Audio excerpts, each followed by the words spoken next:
यदि आपने शादी का वादा किया और उसके साथ शारीरिक संबंध बनाया और लड़की इस उम्मीद पर कि हमसे शादी करेगा और तब आप उसके साथ शारीरिक संबंध स्थापित किए, तो उसमें अब अलग से धाराएं बन गई है जिसमें 10 वर्षों तक का सजा का प्रावधान है। इस रिश्ते को ये लोग दोस्ती को शादी में कन्वर्ट करना चाह रहे थे, खास करके उसमें जो किरण है उनकी प्रेमिका नहीं कह सकते, दोस्त कहिए उस दौर में।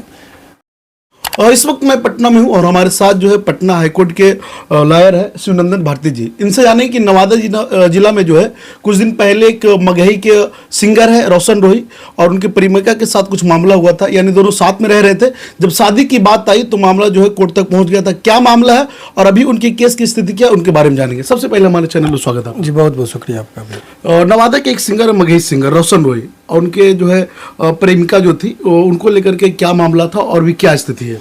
देखिए, सबसे पहले तो ये चीज़ समझने की ज़रूरत है कि वो जिस दौर में वो चर्चाएं हुई थी, चूँकि वो साथ में काम किए थे, एक दूसरे से बहुत ज़्यादा लगाव भी था, तो ये इस रिश्ते को ये लोग दोस्ती को शादी में कन्वर्ट करना चाह रहे थे, खास करके उसमें जो किरण है उनकी प्रेमिका नहीं कह सकते, दोस्त कहिए उस दौर में।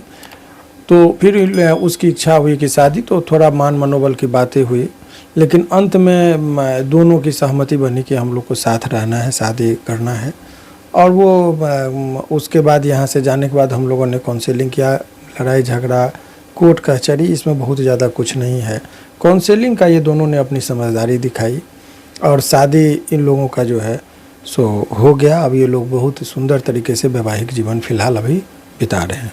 अच्छा, जब ऐसा मामला है और वो बीच में जो है सेक्सुअल हैरेसमेंट का भी उस पर आरोप लगा रही थी, जब ये सब मामला है तो लोगों को क्या करनी चाहिए। देखिए, जब कभी भी आपके ऊपर यदि लगे कि कोई भी अब नया कानून आ जाने के बाद पहले के कानून में और नए कानून में जो बेसिक अंतर आया है वो समझिए। पहले इलेक्ट्रॉनिक साक्ष्य के आधार पर, केवल इलेक्ट्रॉनिक साक्ष्य के आधार पर किसी व्यक्ति को सजा नहीं हो सकती थी। तो यदि कोई फ़ोटो दिखाना चाहता था कोर्ट में, मोबाइल का वीडियो दिखाना चाहता था, तो ये चूँकि रेलिवेंट नहीं था और एडमिसिबल नहीं था, तो हम लोग कहते थे कि ये रिकॉर्ड पर नहीं है तो इसको नहीं देखा जाए, और जज साहब भी नहीं देखते थे। परंतु अब उसका बहुत ज़्यादा महत्व हो गया है। चैटिंग, मोबाइल, व्हाट्सअप जो भी करते हैं, तो यदि कोई लड़की आपसे प्यार करे और बाद में कहे कि नहीं हमसे ये दुष्कर्म किया, तो उस दौरान यदि कोई वीडियो, फोटो, व्हाट्सअप, चैटिंग इत्यादि हो जिससे ये झलकता हो कि दोनों में प्रेम प्रसंग है, तो उसे एक डिफेंस के तौर पर लिया जा सकता है, जिससे उसके बचाव होंगे। आपको संदेह है कि यदि कोई आदमी आपको झूठा मुकदमा में फंसा सकता है, आपको प्रताड़ित कर सकता है, तो कानूनी उपचार उसके ये है कि आप इन्फॉर्मेटरी पिटीशन, एक होता है कि कोर्ट को सूचना दे दीजिए कि कोई व्यक्ति आपको झूठा मुकदमा में फंसा सकता है। तब यदि कोई केस भी करेगा आप पर, तो आपको बचाव में एक डिफेंस बहुत मजबूत होगा कि देखिए इस चीज़ का संदेह था ही, क्योंकि हमको वो धमकी देते थे, ब्लैकमेलिंग करते थे। तो ये सब चीज़ों का यदि आप करते हैं तो आपके लिए केस मुकदमा में बचाव में एक बहुत बड़ा ग्राउंड बनता है। चलिए, किसी लड़की से जो है एक कुछ साल पहले हम बात किए, लेकिन वो कई सालों के बाद उस पर जो है अब जाकर के आरोप लगा रही, तो ये कितना टाइम नहीं, देखिए इस पे बहुत सारा नंबर ऑफ जजमेंट है। मैं आपको बता रहा हूँ, सुप्रीम कोर्ट ने बहुत क्लियर कट जजमेंट दिया है।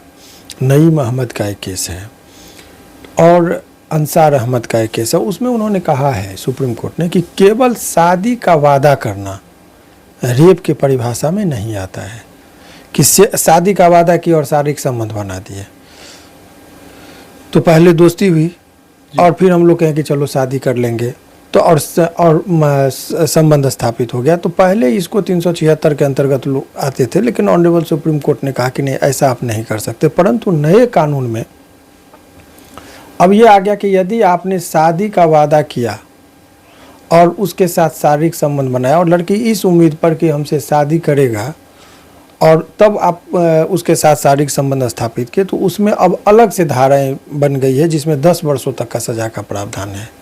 तो पहले के कानून से थोड़ा स्ट्रिक्ट हुआ है, इसीलिए झूठा वादा, प्रॉमिस करके किसी को के साथ संबंध यदि स्थापित लोग करते हैं तो उनको 20 बार सोचना चाहिए अब, क्योंकि उसमें कड़े कानून बन गए हैं। तो ये प्रूफ में क्या क्या वैलिड है, जैसे चैटिंग, फोटो या वीडियो?